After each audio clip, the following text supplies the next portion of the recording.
What we're building is essentially an open source toolkit, kind of like WordPress for blockchain. So with plugins and different type of themes, you can go and connect to any different type of blockchain and have a cohesive experience.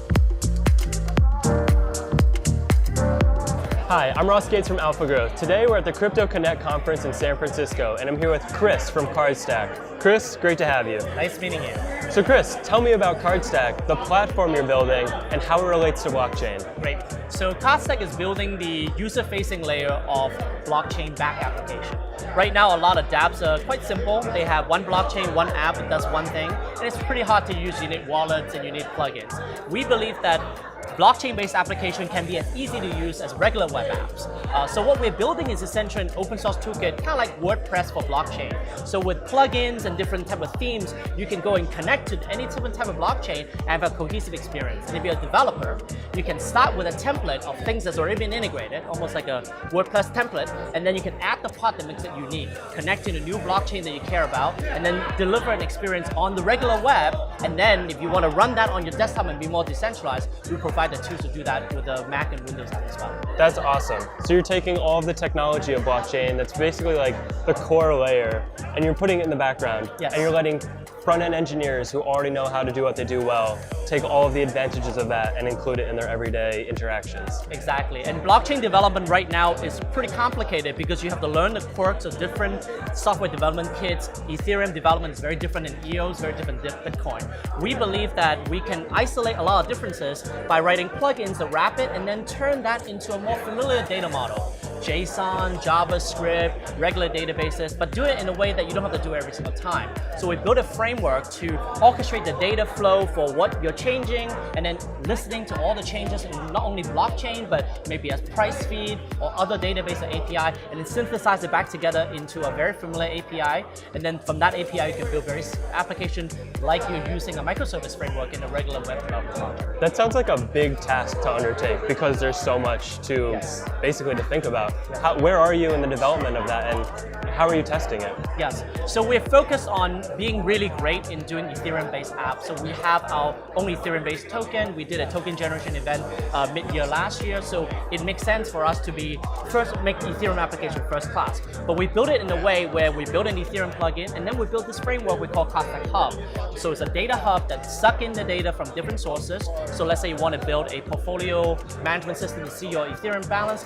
We look at the address you care about, write it to a database, listen to those events on the blockchain, and then look at the exchange rate and synthesize it together, much like how you do in Excel, and then just show you the sheet 4, right? The assembled data. That information and that application we are building, and we're going to give away from the world to see not only, hey, you can have an open source portfolio system, that's pretty cool, but it's also a way to teach developers how you would use our framework to orchestrate not only blockchain app, but blockchain cloud, APIs, and other type of local data sources. Gotcha, so that's your next big event, is you're launching that platform, you want to get a bunch of developers on it. What do you think they'll start building? What are the low-hanging fruit that you hope this will enable? Yes, I think the easiest thing for people to understand is that every blockchain project and decentralized app needs an explorer, a wallet, and a way to see the transaction history.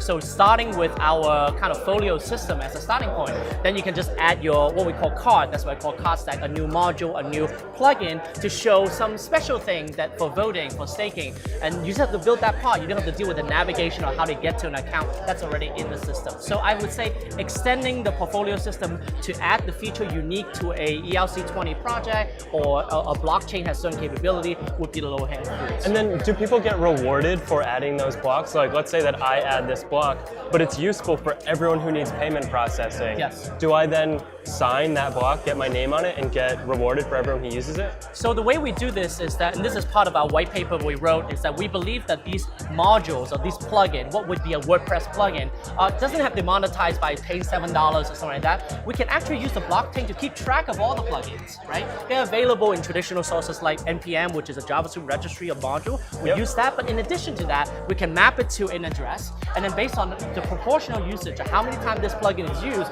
we can set aside a portion of the community spend to run these applications and say 20% of that will go to this open source reward pool, and then everybody will based on how many times your plugin's been used, you get almost like a royalty. As if you're a songwriter, you're getting some royalty for a song. That's awesome. Which then also gets the best plugins to exist. Yes. Because there is no, if someone has a plugin but I want to fork it and make it a little better, then I can get all of the spend from that from everyone who starts using it. Absolutely. So it incentivizes everyone to make the very best that they can. For sure. So you were telling me about some awesome projects you were working with. Can we just dive high level into those? You were telling me about a music contract. So what's interesting about frameworks that we can go and build not only public chain project like the Explorer and wallets, but also permission networks. So we're working with a bunch of music company, one of which is Warner Music Group, one of the top biggest label, to build a decentralized music rights management system where Cardstack becomes the on-ramp, so they can say, I believe I own these songs, and then other labels and publishers can say, I agree, I don't agree, here's my changes. And using a blockchain as a conveyor belt of amendments and red lines and changes, we can now arrive at who actually owns the song.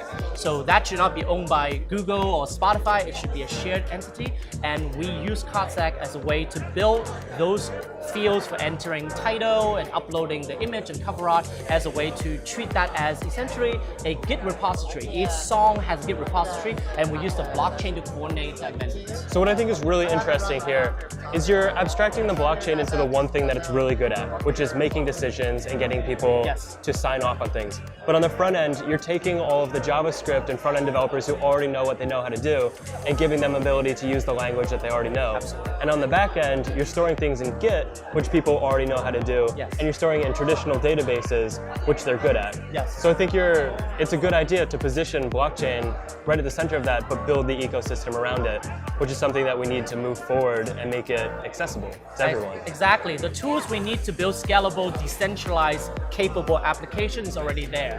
It's just that we can't just keep looking at mainnet, blockchain project, but see that as one component. Much like if you want to build something like Uber, you have many microservices that make up the application. Exactly. Blockchain is one or two of them, and the rest of them is probably existing. So we just want to zoom out from that kind of maximalism of blockchain and say, let's use the tools we already made in Web 2 to build Web 3. Let's use the blockchain as one card. Yes.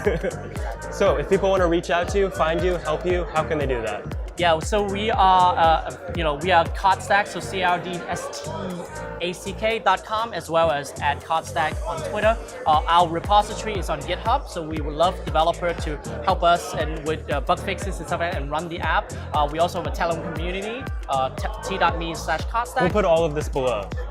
And hopefully we will get both end user when we launch the app to try out this crypto portfolio tracker as a way to learn how Cardstack works and how we can make it all unified, and developer can go and extend it and see if they can be as successful as a Cardstack developer as some of them has been WordPress developers. Awesome, this is great. Can't wait to see where it goes. Thank you so much. Thank you so much.